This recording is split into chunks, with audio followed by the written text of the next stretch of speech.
falar em tabuleiro de xadrez, Thaís Freitas, a semana em Brasília, essa semana pré-carnaval, prometia ser calma, mas não tá sendo não, né, minha amiga? Um bom dia pra você. Bom dia, Sônia. Olha, esse tabuleiro de xadrez jogado em Brasília em relação à reoneração da folha de pagamento, sabe aquele jogo truncado que ninguém vai, aí você vai lá, come um peãozinho, nada acontece. E lá estou eu aqui de novo para falar a respeito desse assunto. Olha, se esse assunto fosse uma série dessas que a gente acompanha no streaming, seria aquela com 50 temporadas, 300 capítulos, diga-se de passagem, com atores bem fraquinhos, né? Sabe aquele canastrão? Então, tem vários ali operando nessa negociação. No capítulo de ontem, mais um dessa novela interminável.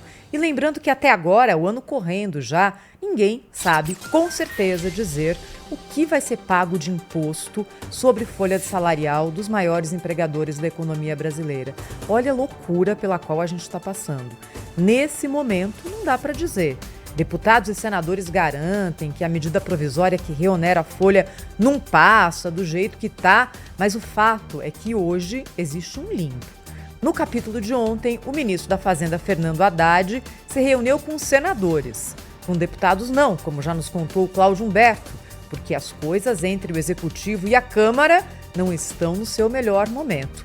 Com os senadores, o ministro da Fazenda disse o seguinte, aquilo que ele já tinha dito ali no comecinho de janeiro, e ainda não tomou nenhuma atitude para mostrar que palavras serão transformadas em realidade, que o projeto de reoneração será enviado agora em forma de projeto de lei e não uma medida provisória, um decreto que anulou uma lei que foi aprovada pelo Congresso Nacional. Mas vamos ouvir o que diz o ministro da Fazenda.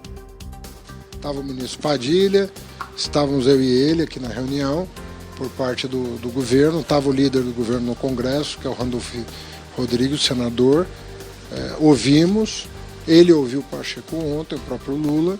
Nós vamos sentar com o presidente e definir uma estratégia para que essas questões sejam consideradas. Uma parte seria isso, seria por PL com urgência constitucional, e as outras partes poderiam ser discutidas no âmbito da MP. Esse é o entendimento dos líderes para que o clima seja favorável. Eu creio que será resolvido essa semana.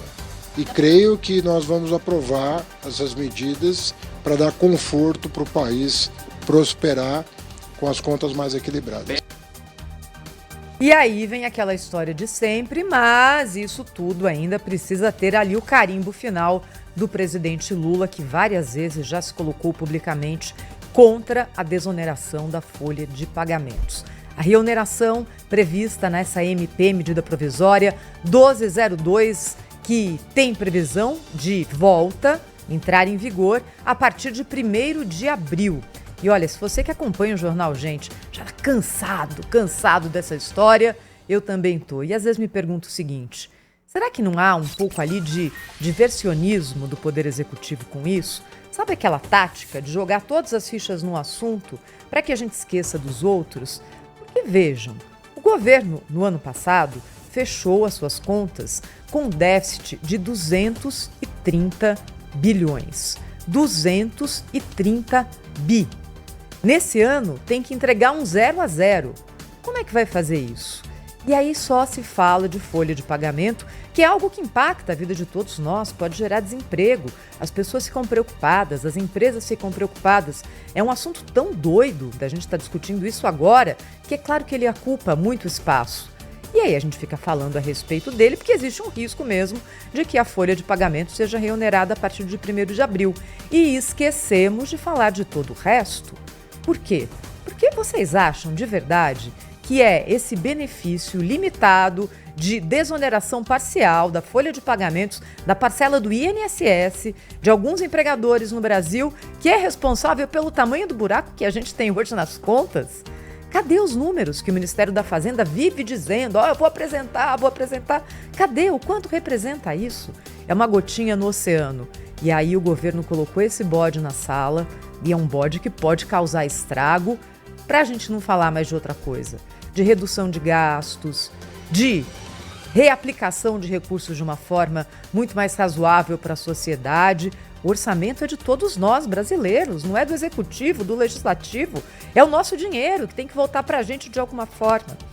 Estou cansada dessa história também, mas infelizmente ainda não dá para deixar ela de lado aqui no noticiário, porque há um risco real de que volte a reoneração da folha em abril. E se isso acontecer, vem desemprego junto.